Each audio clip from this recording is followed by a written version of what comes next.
Dios les bendiga. Dios bendiga a los hermanitos que están con nosotros, ¿verdad? Alabando y exaltando el nombre del Señor.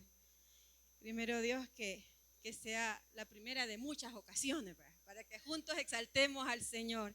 Es hermoso alabar a Dios al son de las cuerdas. Dios bendiga a nuestros líderes que Dios puso en su corazón el organizar la semana femenil. El día de ayer aprendíamos de una temática muy hermosa y este día vamos a continuar aprendiendo con la temática la mujer cristiana frente al feminismo. Esa es la temática de hoy. Pero vamos a iniciar, aunque la temática es bien actual frente al feminismo, pero no significa que acaba de empezar, ¿verdad? Sino que ya el siglo XIX fue que comenzó. Pero primero vamos a ver las bases bíblicas, lo que tenemos que manejar para luego conocer qué es el feminismo y cuáles son los estragos que está ocasionando en la familia a nivel actual. Así vamos a manejar la temática. Base fundamental, la Biblia. Vamos a ir a las Sagradas Escrituras, vamos a estar leyendo 1 Corintios 11:3. Luego vamos a leer Efesios 5, 21 al 23. Vamos a pasar Efesios 5, 33 y Efesios 6, 1. En esos versículos vamos a descubrir cómo Dios ha dejado el manual para el ser humano. Dios es nuestro creador, pero nuestro creador no solamente nos diseñó y nos dejó ahí para que hay que vea cómo sale el ser humano. No, Dios ha dejado un manual, Dios ha dejado normas establecidas que están en la palabra del Señor. Ya tenemos 1 Corintios 11:3. Amén. Pónganse de pie, iglesia, porque después van a estar sentaditos ahí un buen momento, ¿verdad? Una media hora quizás. 1 Corintios 11:3, en el nombre del Padre, del Hijo y del Espíritu Santo de Dios, dice la palabra como está escrita. Pero quiero que sepáis que Cristo es la cabeza de todo varón, y el varón es la cabeza de la mujer, y Dios la cabeza de Cristo. Vamos a Efesios 5, 21 al 23. Dice como está escrito: someteos unos a otros en el temor de Dios. Las casadas estén sujetas a sus propios maridos como al Señor, porque el marido es cabeza de la mujer, así como Cristo es cabeza de la iglesia, la cual es su cuerpo y él es su Salvador. Vamos al 5:33.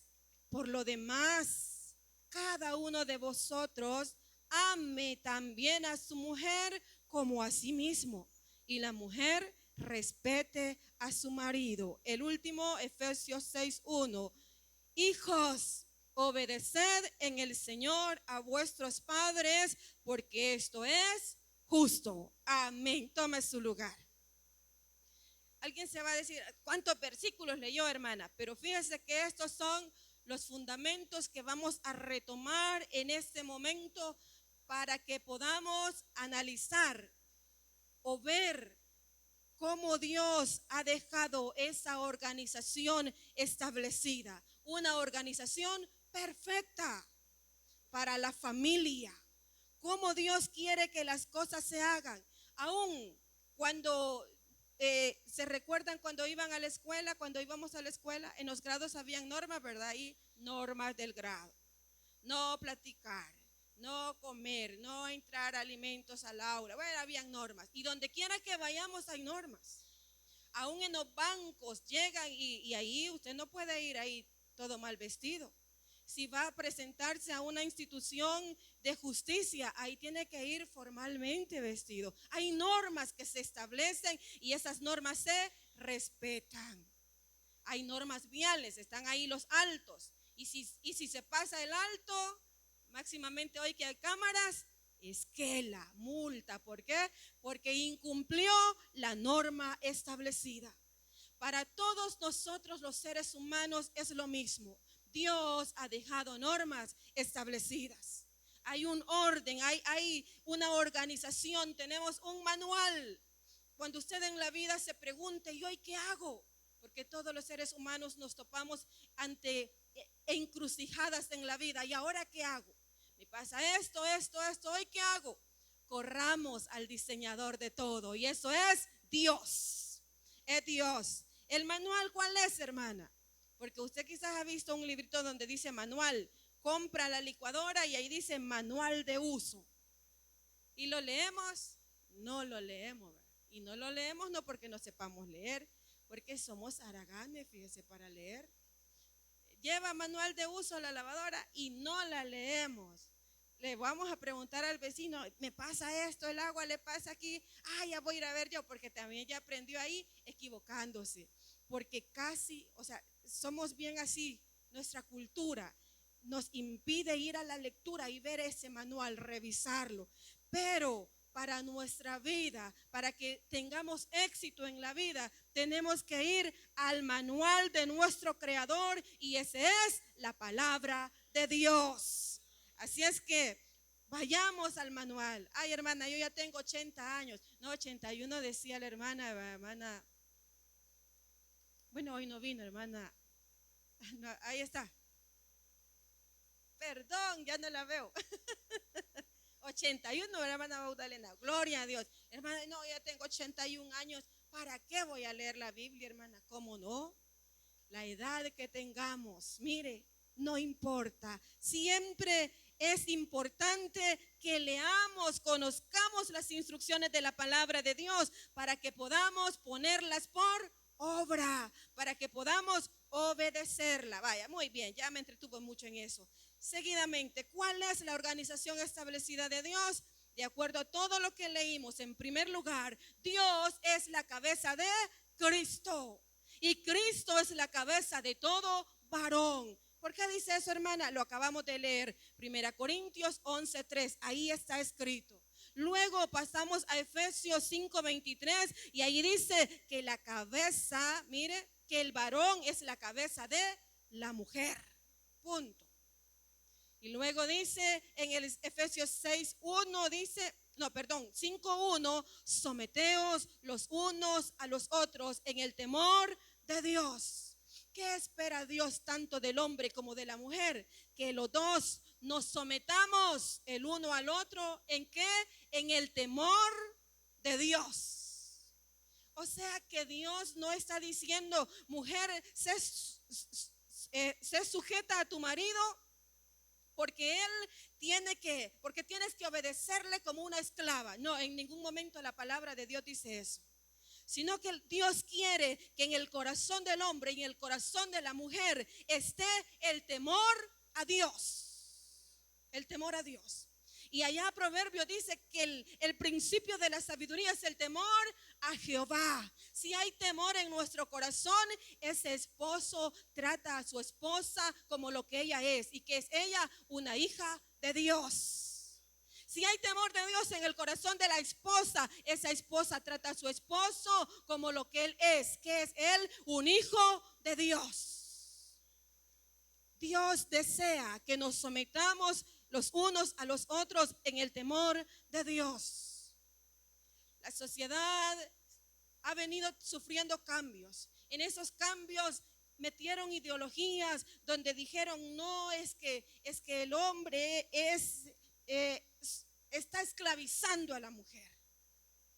Y sabe que a la luz de la palabra, Dios, el diseño de Dios es que tanto el esposo y la esposa pueda servirse, pero en un respeto mutuo. Ese es el diseño de Dios. Por eso Dios le dice a los hombres, maridos, amad a vuestras mujeres, así como Cristo amó a la iglesia y se entregó a sí mismo por ella. Esa es la palabra de Dios. ¿A qué manda la palabra de Dios? A los esposos a amar a su esposa. Pero también está para nosotras las mujeres, y nos dice, casadas, estad sujetas a vuestros maridos como al Señor. Al esposo Dios le dice, tú vas a amar con un amor sacrificial, porque Cristo se sacrificó por salvar a la iglesia. Y a la esposa le dice, tú tienes que estar sujeta a tu marido, pero con respeto. Tenemos que amar a nuestro esposo. En ningún momento la palabra de Dios dice, mujer, tú tienes que ser esclava del hombre. Hombre, tú tienes que enseñorearte de la mujer. No, sino que les dijo a los dos, ¿verdad? Que señoreasen sobre la creación. Sobre la creación. Entonces, Dios ve esa relación de hombre y mujer, esposo y esposa, pero lo creó para que haya un servicio y un respeto mutuo, no opresión, no dictadura, no esclavitud, sino uno se va a sacrificar y el otro tiene que respetar. Como Dios también diseñó al hombre y a la mujer con un principio de complementariedad. En Génesis 1:17 vamos a descubrir que el hombre y la mujer fueron creados con igualdad, con el mismo valor. Varón y hembra los creó, a imagen de Dios los creó. Imagínense, varón y hembra los creó. No dice que solo el hombre tenía la imagen de Dios, no, sino que dice varón y hembra, y los dos fueron hechos a imagen y semejanza de Dios. Son iguales, somos iguales. Dios nos da el mismo valor. Dios nos ve con el mismo valor, tanto a hombres como a mujeres. En Génesis 2:18 encontramos un principio también de complemento. Porque dijo, no es bueno que el hombre esté solo, entonces le voy a hacer ayuda idónea, que lo complementen, que se ayuden entre sí. Y es por eso que el hombre es diferente a la mujer y la mujer es diferente al hombre, porque no tiene que haber competencia. ¿Quién manda en la casa, pues? Y voy a decir, no, el que manda soy yo, o la que manda aquí soy yo. No, Dios quiere que nos complementemos y que juntos instruyamos a nuestros hijos y la familia en el temor a Dios. De eso se trata. En las sociedades se vino trayendo una ideología donde se creyó. Fíjese, hay una palabra que aun cuando yo estaba en la universidad, uno de los catedráticos ahí decía, no, es que Dios es machista. Porque si vos lees la Biblia, en la Biblia los hombres son los que mandan. Y si vamos a la luz de la palabra, ya encontramos la palabra patriarca, ¿verdad? ¿Quiénes son los patriarcas? Abraham, Isaac, Jacob, los patriarcas. Pero esos son hombres de Dios. Esos son hombres que yo les puedo decir, vayamos a la palabra de Dios, analicemos su vida, analicemos sus biografías. Y hay tanto que imitar de estos hombres. Porque en ningún momento Abraham esclavizó a Sara, sino que la amaba tanto y se ganó tanto el respeto de Sara, que Sara le decía, mi Señor, mire, mi Señor. A ver cuando nosotras le decimos mi Señor a nuestros esposos, va. Esposas tienen que trabajar mucho. Que Dios, la idea ahí es así, miren, que el Espíritu Santo de Dios forme en nosotros el carácter de Cristo. Cuando el carácter de Cristo se ha formado en nosotros, entonces, mire, ay, nosotras las esposas le vamos a decir así, mi Señor ya vino del trabajo. Mire, qué bonito sería, ¿verdad? ¿Perdón? Bueno, a veces con cariño, no lo hacen con desprecio, sino que con cariño. Ahí cada quien sabe cómo se trata. Pero igual, ¿sabe? Por eso menosprecian. Hubo un pensamiento. ¿A dónde? Allá en la sociedad. Y si alguien lo dijo, eso ya estaba girando por todos lados. Esa palabra. Pero ¿sabe algo? Dios no es machista. Eso no es así. ¿Y el patriarcado es bíblico? Sí es bíblico, porque ese es el modelo que Dios ha dejado. Pero en ningún momento es para oprimir ni para esclavizar, sino porque Dios sabe cómo llega la bendición también. Y Dios sabe cómo ha dejado establecido ese orden jerárquico. Bien, sigamos. Vamos a ver cómo Jesús, siendo Dios, siendo el Hijo de Dios, cómo fue el trato que le dio a las mujeres. Vamos a Lucas 8, 1 al 3. Dice la palabra de Dios.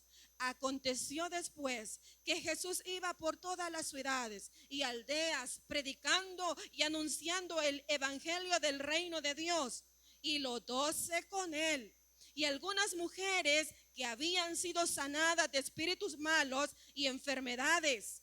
María, que se llamaba Magdalena, de la que habían salido 7 demonios.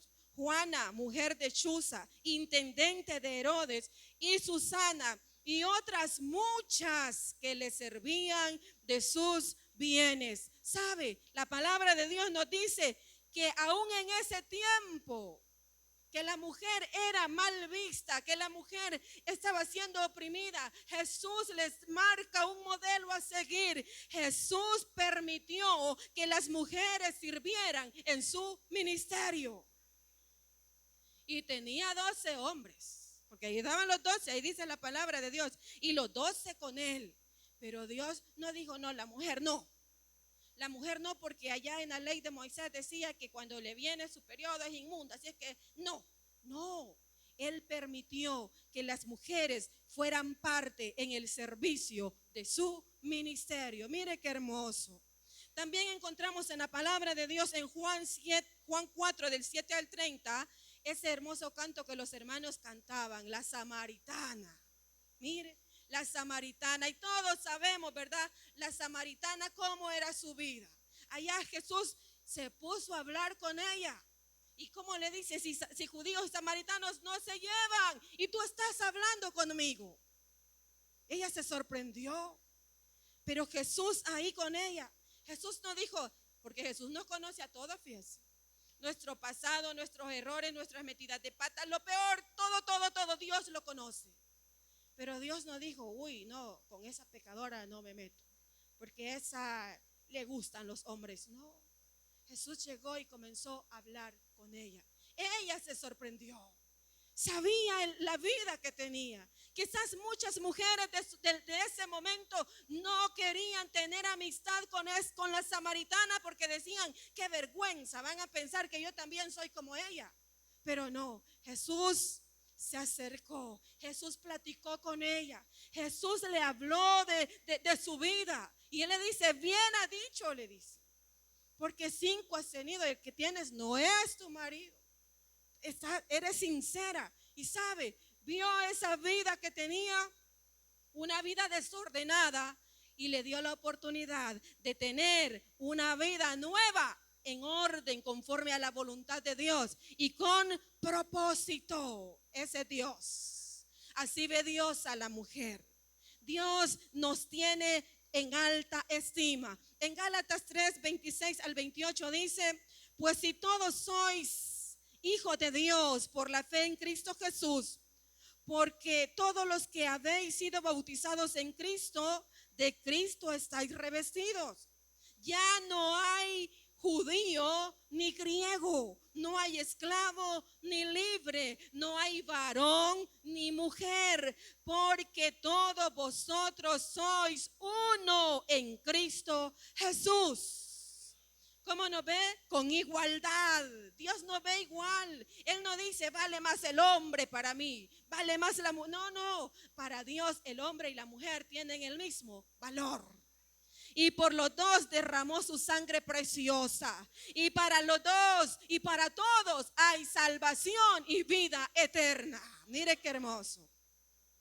Así es que ya está, mire, está literal. No hay varón ni mujer.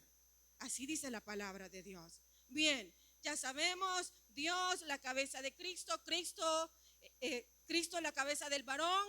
Mire, y el varón la cabeza de la mujer. El hombre y la mujer, Dios los ha visto con igualdad, con propósito. Los creó con ese propósito de que se respeten y se sirvan mutuamente. Los creó con un propósito de complementarse mutuamente. No somos iguales y nunca vamos a ser iguales, porque ese es el diseño de Dios. Jamás un hombre va a llegar a dar a luz. Jamás. Porque el diseño de Dios fue que la mujer diera a luz a los hijos. Pero que para que hayan hijos se necesita de dos de un hombre y una mujer. Ese es el diseño de Dios. Vamos a entrar entonces ahora, ya tenemos el fundamento bíblico, ya sabemos qué es nuestra fe, qué dice la palabra de Dios. Y entonces, ¿qué es el feminismo, hermano? La Biblia, dentro de la Biblia no encontramos el término feminismo, no está. Porque es un concepto nuevo, es un concepto sociopolítico moderno. Sin embargo, en la palabra de Dios encontramos los principios fundamentales sobre las relaciones, el orden en el hogar y la dignidad humana que muchos teólogos y estudiosos utilizan para argumentar en contra de la ideología feminista. El feminismo es una ideología que promueve la división, el dominio y el conflicto entre los sexos. Eso es el feminismo. El feminismo que busca, hay un feminismo extremo, porque los inicios, cuando estudiemos cada etapa desde el año que surgió, nos vamos a dar cuenta que posiblemente los primeros logros fueron buenos. Pero lo que continuó, digamos que comenzó de una libertad a un libertinaje, y esto se ha perdido en la actualidad. Entonces, el feminismo extremo es el rechazo a la complementariedad natural o un deseo de dominación en un lugar en vez de la igualdad. O sea, el feminismo dice no, aunque la Biblia dice que somos iguales, no somos iguales.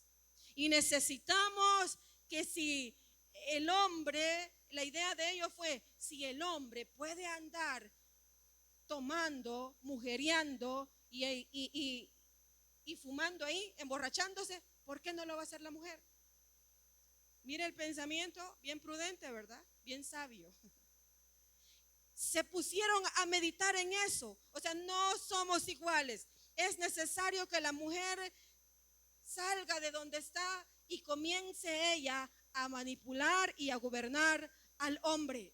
Pero recordemos que los principios de Dios son bajo los cuales nos regimos. Es por eso que yo le traje primero el fundamento bíblico y hoy vamos a ver el feminismo. Cómo surgió y se desarrolló el feminismo a través de la historia. Mire, esto empezó, mi abuela mamatona era de 1931, ¿verdad, mamá? 1931. Pues esto empezó 100 años antes que mi abuela naciera, en el siglo XIX. Desde el siglo XIX, siglo XX se han venido dando situaciones. Se distinguen 4 oleadas, así se le conoce, 4 oleadas del feminismo. La primera oleada en el siglo XIX al XX este movimiento se centró en el derecho al voto, la propiedad y el acceso a la educación. ¿Para quién? Para la mujer. Vaya, desde un punto de vista, yo le digo, se van a ver que hay logros buenos, pero hay muchos que están corroendo la familia. Primero, lo primero que ellos le apostaron, el derecho al sufragio, sí, porque en esos tiempos, imagínense, 100 años antes que mi abuelita naciera, 100 años antes de 1931, entonces, en ese tiempo, la mujer no podía ir a votar, solamente votaban los hombres.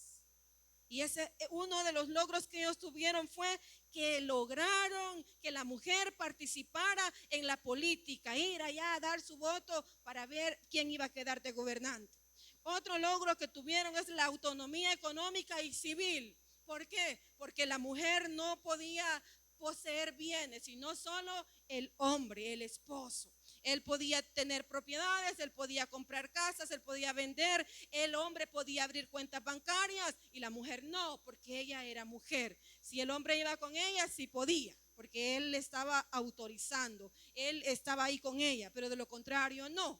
Entonces dijeron, es necesario, y hicieron esa lucha y llegaron hasta el punto donde se le permitió a la mujer poder comprar casas, vender casas, firmar contratos, tener cuentas bancarias sin necesidad que el esposo le diera como el permiso o el consentimiento. También el derecho, el acceso a la educación, esa es una lucha que hicieron, que permitieron que las mujeres entraran a estudiar, fueran parte del estudio, porque al inicio en su mayoría hombres, los hombres eran los que se preparaban porque ellos trabajaban para la familia, pues lograron que las mujeres accedieran a la educación, llegaran hasta la universidad y pudieran ejercer profesiones. En el caso como la medicina y abogados, solo eran hombres, doctores y abogados hombres. Pero hoy en la actualidad podemos ver que hay mujeres doctoras, ¿verdad? Y mujeres abogados también. Así es que ha sido una lucha. Luego vinieron también unas reformas laborales, porque a la mujer no se le pagaba como le pagaban a un hombre. Si iba a trabajar un hombre y una mujer, a la mujer era como marginada, vos te voy a dar un poquito y a este sí porque es hombre. Entonces llegaron a las primeras reformas laborales reconociendo el derecho de la mujer de poder recibir un pago que fuera equitativo o justo de acuerdo al trabajo que ella hacía. Y también dentro los derechos reproductivos tempranos. Mire, aquí dijeron, hay mujeres o hay hombres que se casan y dicen, bueno, me casé para tener hijos, y ahí va. Salía todavía, mi abuela creo que tuvo 12 hijos, eran todos los hijos, ¿verdad? Y todos los demás, y tenía que tener todos los hijos, no podía quejarse, ¿verdad? Tenían que nacer todos los hijos. Entonces dijo alguien, no, esta es una maternidad obligada. Entonces la mujer puede tener derecho de decir, no, tengamos 5 hijos, ¿va? Por ejemplo. Y así empezaron como a planificar los hijos y empezaron a dar acceso a métodos anticonceptivos para poder decir, ya no todos los que quieran nacer, sino los que la pareja pueda planificar, que les va a dar una buena oportunidad de vida. Esa fue la primera oleada. Luego vino la segunda ola del año 1960 a 1980, y esto se fue pasando a libertinaje.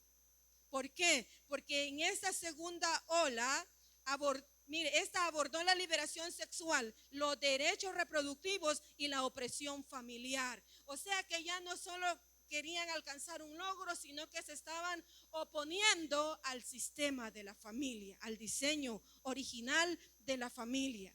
¿Qué pasó con los derechos reproductivos? Muchos países comenzaron a decir, el aborto puede ser legal. Y ya cuando se habla del tema del aborto, recuerde que uno de los principios de la palabra, allá cuando dan los 10 mandamientos, dice, no matarás, no matarás. Es por eso que la iglesia cristiana evangélica es una iglesia que está en contra del aborto, porque nosotros nos regimos a la luz de la palabra de Dios. Y es ahí, porque ahí comenzaron a meter la ideología de despenalizar el aborto y que se convirtiera como en algo de que, salió embarazada y no quería, pues vaya a abortar y nadie le va a decir nada. Gracias a Dios, nuestro país aún es un poco conservador, todavía se mantiene, pero tampoco nos garantiza que no vayan a llegar a. Pero recuerde que la iglesia depende de la palabra de Dios, no de un gobierno terrenal establecido. Nos rige la palabra de Dios. Eso fue lo de los derechos reproductivos. Comenzaron a decir, no quiero muchos hijos. Y el problema era el libertinaje, que si veía que el hombre también, como él andaba mujereando y ella quería andar mujereando, lógicamente iba a aparecer embarazos, porque los embarazos no surgen de la nada. Los embarazos surgen porque se juntó, porque hubo una relación entre un hombre y una mujer, una relación íntima. Pero si se conserva, si la juventud se conserva su pureza para Dios, guardándose puro e irreprensible, alma, cuerpo y espíritu, hasta la venida del Señor, hasta que la trompeta suene, no tiene problema con eso. No van a tener problema de decir, a saber, ¿ya vio los casos de VIH? ¿Cómo están? Elevados. 80% hombres, 20% mujeres embarazadas. ¿Quiénes van a tener miedo? Los que andan con una vida libertina van a tener miedo de haber adquirido la enfermedad. Por eso alguien decía por ahí, anda, hacete el examen. No, tengo miedo, decía. Porque muchos de los que están por ahí, los que compañeros de trabajo, han salido así. Pero es ahí, iglesia, cuando se vive una vida en santidad, no hay temor de nada. Es que es buena la santidad, es bueno guardarse para Dios. Eso es importante. Muy bien, mire, ya vamos entrando, hoy ya no solo a los métodos anticonceptivos, no, sino a poder despenalizar el aborto. Luego viene una inserción laboral masiva. Se crearon las primeras leyes de igualdad salarial y se prohibió la discriminación laboral por motivos de género o embarazo, porque muchas veces decían, como está embarazada, no la contratemos. Como está embarazada, le vamos a dar los días y la vamos a despedir de una sola vez, que ya no regrese. Es ahí. Luego viene la lucha contra la violencia de género. Se enfocaron en el punto de la violencia doméstica y la violación, pero incluyeron también, mire, la violación conyugal y lo incluyeron como un delito grave. ¿Qué significa eso? Fíjese que se daban muchas cosas, porque aún muchas veces siendo cristianos, los hombres puede que dijeran, no, yo me casé con vos y yo me casé para que vos durmas conmigo, así es que vení para acá. Y a la luz de la palabra, dice la Biblia que eso tiene que ser, mire, tiene que comunicarse. Si todo el día pasaron bravos, en la noche no van a querer dormir juntos. No va a poder haber una relación íntima porque están enojados. Pero si la paz del Espíritu Santo de Dios reina en los corazones, eso va a ser bonito en la noche también. ¿Por qué? Porque como dice la palabra de Dios, dice, recréate con ella, con la esposa, como sierva amada y preciosa Gacela, que sus caricias te satisfagan siempre. La Biblia nos da un orden y un orden específico, pero tenemos que conocer la palabra de Dios. La palabra de Dios. Entonces se daban situaciones donde el hombre abusaba a la esposa. Venga para acá y ella estaba indispuesta, pues no importa. Y es ahí donde se daban delitos de violación conyugal, porque ya eran esposos, pero no era que tenía que estar sucediendo todo eso. Vaya, pasemos. Nacieron también en esta oleada las leyes de divorcio y patria potestad. Del divorcio ya no hablemos, porque el problema del divorcio es que se llegó a meter a la iglesia, y eso es problema, iglesia. Porque la palabra de Dios dice que nos casemos y que es hasta cuando, hasta que la muerte nos separe. Ese es el plan de Dios. Pero ya el divorcio socavó los fundamentos de la iglesia.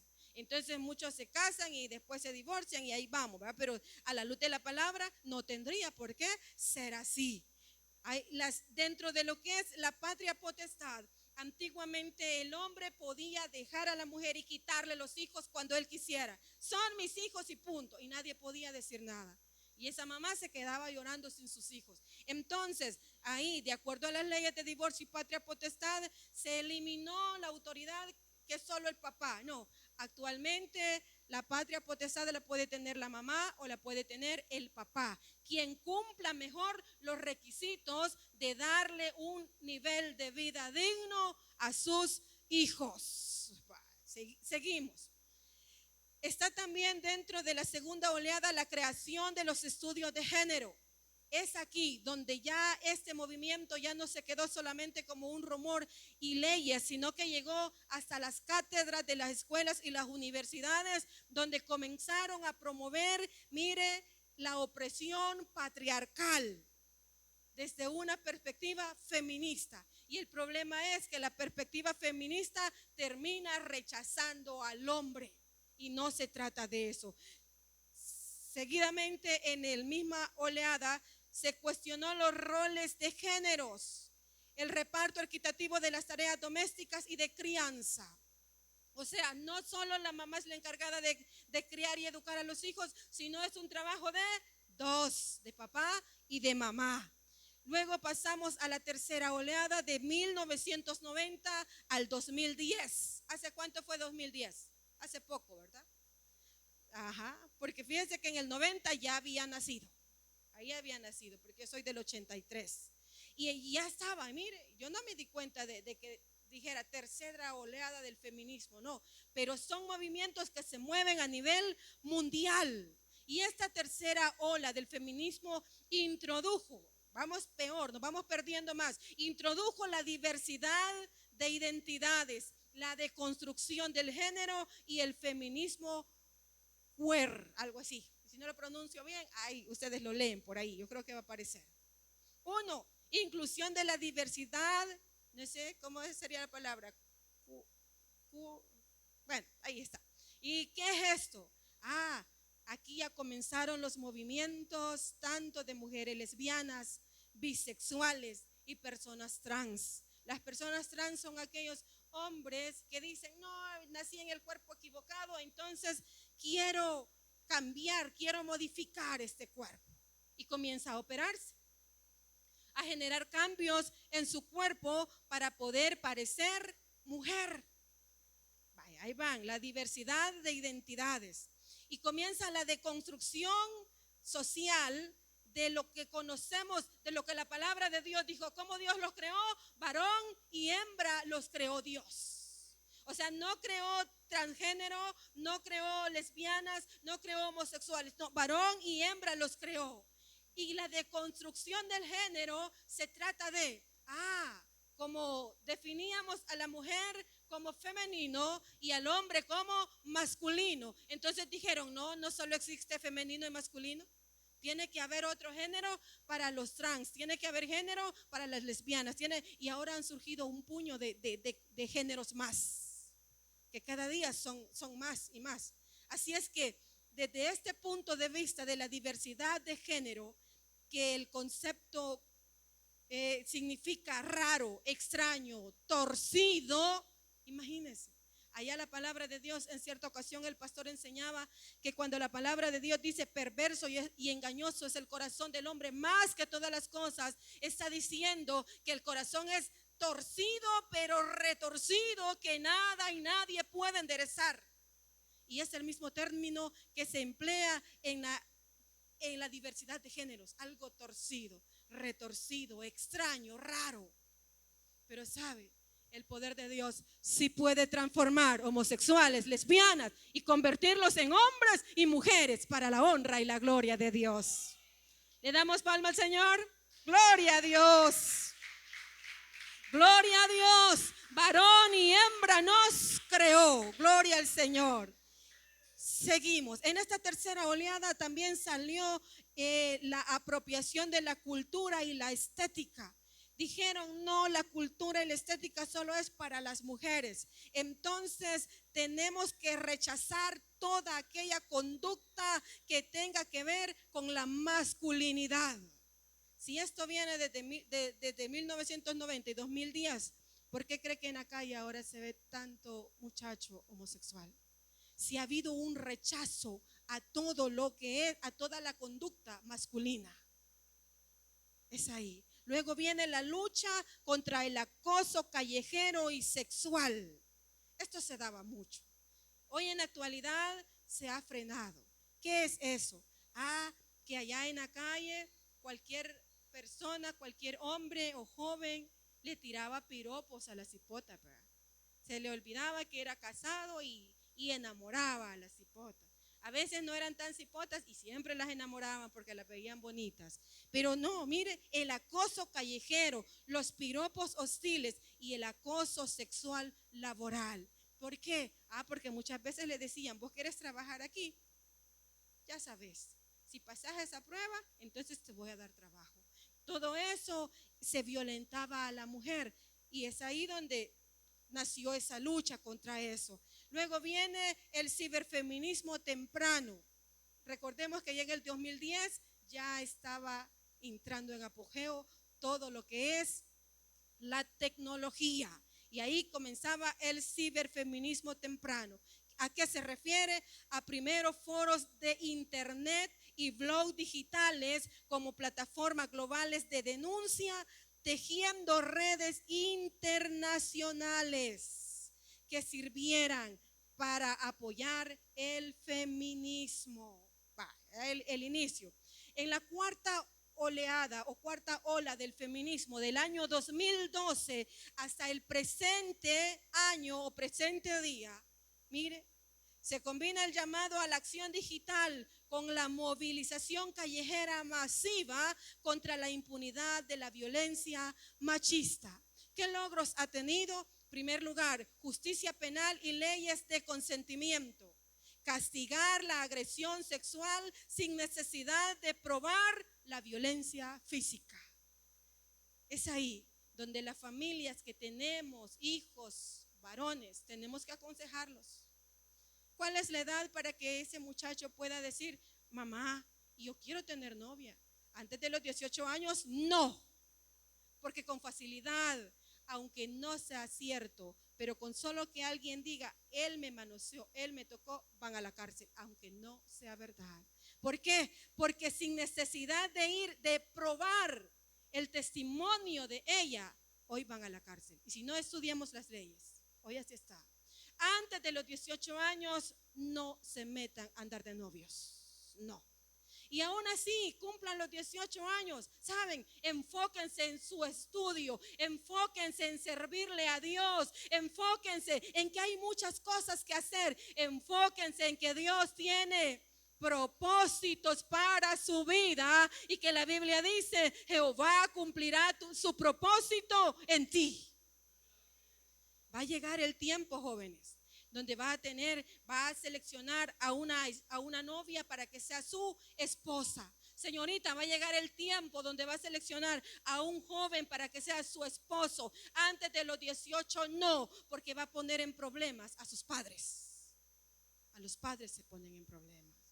Y sabe que con esto de los anticonceptivos y todo lo demás, se abrió una puerta que se llama educación sexual, pero en realidad es libertinaje, donde niños de 13 años están experimentando su sexualidad.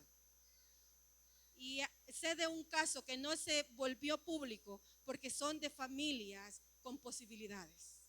13 años experimentando su sexualidad. La niña sale embarazada. Y él le dice a la mamá, mi amor, ¿y qué pasó? Él me dijo que era estéril, le dijo. ¿Sabe por qué? Porque son niños, pero que no tienen orientación de los padres. Son temas que hay que platicar en casa como papá y mamá. ¿Por qué? Porque es necesario que orientemos a nuestros hijos a la luz de la palabra. A la luz de la palabra. Ya el concepto de decir, solo por fregar anda con ella, anda con él, eso ya no funciona, iglesia. Somos cristianos. Somos cristianos. Tenemos que crear pensamientos en nuestros hijos donde les recalquemos que Dios les va a proveer un esposo, una esposa y que tienen que honrar a la palabra de Dios porque es ella la que nos rige a nosotros.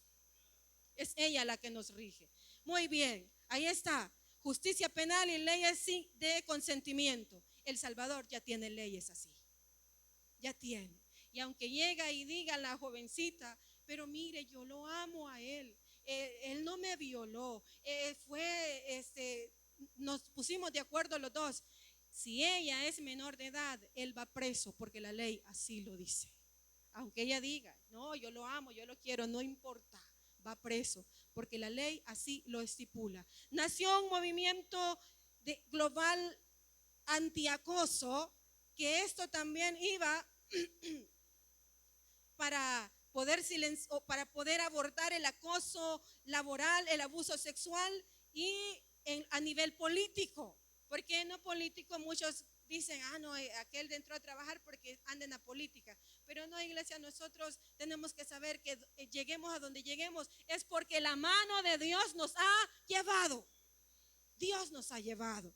Y estemos donde estemos, Dios nos va a sostener porque Él es nuestro Dios todopoderoso. Nace también el derecho del aborto. Y esto fue conocido como marea verde y derecho del aborto. ¿De qué se trata? De la legalización, despenalización del aborto. En muchos países ya está. El Salvador todavía se mantiene al margen. Aún se supone que hubo un comentario del señor presidente y dijo: no me metan ideología de género al Ministerio de Educación, detengamos todo lo que es ideología de género, pero no sabemos cuánto tiempo se va a poder detener. Establezcamos bases bíblicas en el corazón de nuestros hijos. Establezcamos principios bíblicos en la vida de nuestros hijos. ¿Qué significa esto? Familias, volvamos a la lectura de la palabra de Dios. Volvamos a la lectura de la palabra de Dios.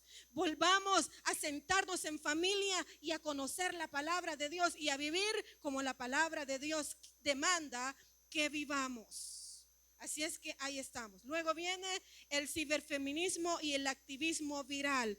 Estas son protestas globales de forma inmediata con consignas. Yo no sé si ustedes la habrán escuchado, pero una de ellas es ni una menos. Y también hay otra consigna que dice: un violador en tu camino. Se unifican a nivel global, como es vía internet. Pueden conectarse todos los países del mundo. Pueden hacerlo. Y es ahí, activismo, ciberfeminismo. Luego viene la tipificación del feminismo, que ustedes han escuchado muchos casos donde acá en El Salvador, algunos de los cercanos es el que pasó en Santa Ana, donde el esposo, o no sé si era esposo, solo estaba acompañado, pero mató a su compañera de vida. Ahí salió con un picayelo, ¿verdad? Y el cuerpo lo encontró la pequeña niña, no sé, aproximadamente de 8 años, me parece. ¿Qué es eso? Ya hoy está catalogado como feminismo, feminicidio, el homicidio de una mujer. Y esto ya está como delito específico en los códigos penales. Está visibilizado dentro de los asesinatos de las mujeres. Pero también hay hombres que mueren. Hay hombres que mueren. Así es que han habido cambios, se han logrado muchos cambios. Pero iglesia, recordemos que Dios no solamente ve a la mujer con valor, Dios ve también al hombre con valor y nos ve con el mismo valor, nos ve con igualdad. Hoy vamos a irnos y nos vamos a enfocar a los enfoques negativos, efectos negativos que se le puede atribuir al feminismo radical de lo que ha surgido. Digamos que en la primera ola todos los logros fueron buenos, pero de la segunda ola en adelante, hasta la actualidad, hasta hoy contemporáneamente, hay sociólogos y corrientes políticas que se oponen al feminismo y dicen: no, está atacando a la familia, está atacando al hombre. Entonces vamos a ver cómo ha impactado el feminismo o el impacto negativo que ha tenido. En primer lugar, una visión esencialista y polarización. ¿Por qué? Porque ve al hombre como el agresor, como el que está oprimiendo, y a la mujer como la víctima. Y como la mujer es la víctima hasta el día de hoy, entonces tienen que hacer lo que la mujer dice que se haga. Y eso no tiene que ser así. Se viene fomentando, mire, la batalla entre los dos sexos. Tanto es así que hay mujeres que quisieran un país solo de mujeres, sin hombres. Pero quizás se les va el pensamiento que para poder concebir, para que la raza humana continúe, se necesita del modelo que Dios dejó: varón y hembra los creó. Muy bien. La erosión de la estructura familiar. ¿Cómo el feminismo radical está erosionando la estructura familiar? Está acechando en contra de la familia nuclear. ¿Cuál es la familia? Mamá, papá e hijos. Mamá, papá e hijos. Entonces, si las feministas han establecido o están sembrando un odio contra los hombres, ¿cómo van a poder engendrar hijos? ¿Cómo van a poder casarse? ¿Cómo van a poder tener hijos? Porque aún así las lesbianas quieren adoptar y criar hijos. Ellas quieren. Los homosexuales quieren tener el derecho de adoptar y criar hijos para poder ser una familia. Pero para poder tener una familia tenemos que volver a los principios de la palabra de Dios. Entonces están fragmentando la familia y está habiendo una pérdida de roles de crianza claros y el aislamiento individual. Porque cuando una mamá comienza a minar a sus hijos en contra del papá, en contra de la autoridad del papá, eso va a ir decayendo. ¿Sería igual que un papá mine a sus hijos en contra de la mamá? No. Por eso es que la palabra de Dios manda a honrar. Hijos, mire, tenemos que aprender a honrar a nuestros padres. La madre tiene que enseñarle a los hijos a honrar al padre. Y el padre tiene que enseñarle a los hijos a honrar a la madre. Porque esa es la institución divina. Hay conflictos internos. Pero también surge de esta batalla o de esta ideología del feminismo, las cosas negativas es toda la comunidad trans que existe. Cómo se disparó la homosexualidad y el lesbianismo y todos los nuevos géneros que van saliendo. Estas son situaciones negativas que están afectando aún a la sociedad. ¿Y sabe por qué? Porque hoy quizás marchas no van a haber, pero si usted ve marchas, ahí van los homosexuales bien vestiditos y nadie los detiene y nadie les dice nada. Ahí van. Ninguno de nosotros vamos y le decimos, mire, usted atenta contra mi fe. Pero ellos con sus ideologías sí las están imponiendo y las están ahí sembrando de una o de otra manera. Entonces, toda la agenda de género que se mira, que se ha venido dando y se ha venido desarrollando, y todos los derechos y todo el territorio que ha venido ganando, toda la agenda de género es parte de lo negativo que trajo el feminismo. Viene también la parte de la criminalización de la sexualidad o estigmatización. O sea que están estigmatizando el deseo heterosexual. Ahora quieren que sea normal ver lesbianas, ver homosexuales, ver parejas, 2 mujeres, 2 hombres, pero que vea extraño ver a un hombre y a una mujer caminando como Dios manda. Lo quieren ver, lo están estigmatizando.